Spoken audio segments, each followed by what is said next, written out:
Hey, it's Clay, and this will be a video chart on ticker symbol AMRN. We will take a look at the 30-minute time frame. Real quick, what do I mean by 30-minute in case maybe you're new to charts? Instead of each one of these candlesticks here representing 1 day's worth of price action, which is what you would normally see, each one represents 30 minutes. So while this here may look like several days worth of time, it's actually today's price action broken down into 30-minute time slices. I like you this time frame, and does a good job of telling the quote-unquote story of the price, and then makes mapping out levels of support and resistance a bit easier to see. I did this on Friday, it being the analysis here, so that's where these red and green line are coming from. But this is somewhat tricky to talk about because as I talk right now, let me bring this fully on the screen. You can see that AMRN has actually gapped down quite a bit after hours wise.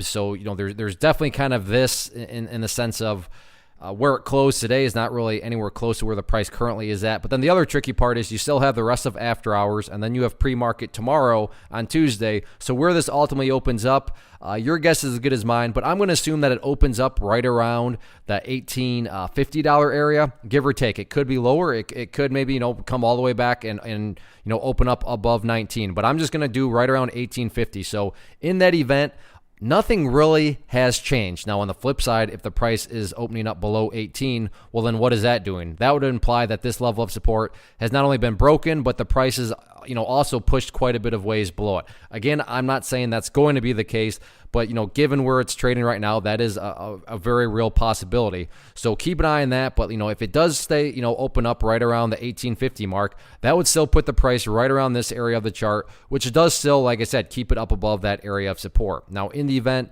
like I said, it could open up above there and then break below it, or maybe it just opens up below it. I do want to map out another area of support, and that next level of support would be down here around, all right, that makes it easy, the $17 mark. So ideally, you know, staying up above 18.20 would be great. If 18.20 cannot hold, then, you know, 17 is definitely what I'd consider more of a must-hold one for the simple reason, and I am not saying at all that the price is, you know, headed down here, but if 17 were to break below, and the price were to continue below it, at that point, you know, that would really be putting the price, you know, back in some ranges of the chart that haven't been seen for quite a while. And assuming you're long, you know, nobody wants to see the price going back to these areas of the chart. But like I said, as it stands right now, that would take quite a bit of bearishness. So I'm not saying that'll occur, but there's just so much unknown right now with where it's going to open. I figured, you know, that level should at least be mapped out right there.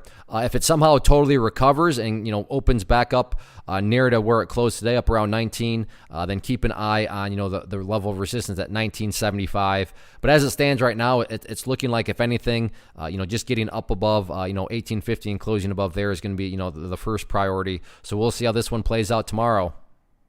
One of the biggest questions that I get is, hey Clay, how do you find the stocks that you trade? So what I've done is put together a free resource guide where I talk about the tools that I use to locate stocks that I find interesting and think may have potential. So if that sounds like something that could add value to you as a trader, then click on the image that is up on the screen right now and I will email you the guide. The guide itself is very short and to the point, and best part, it's completely free.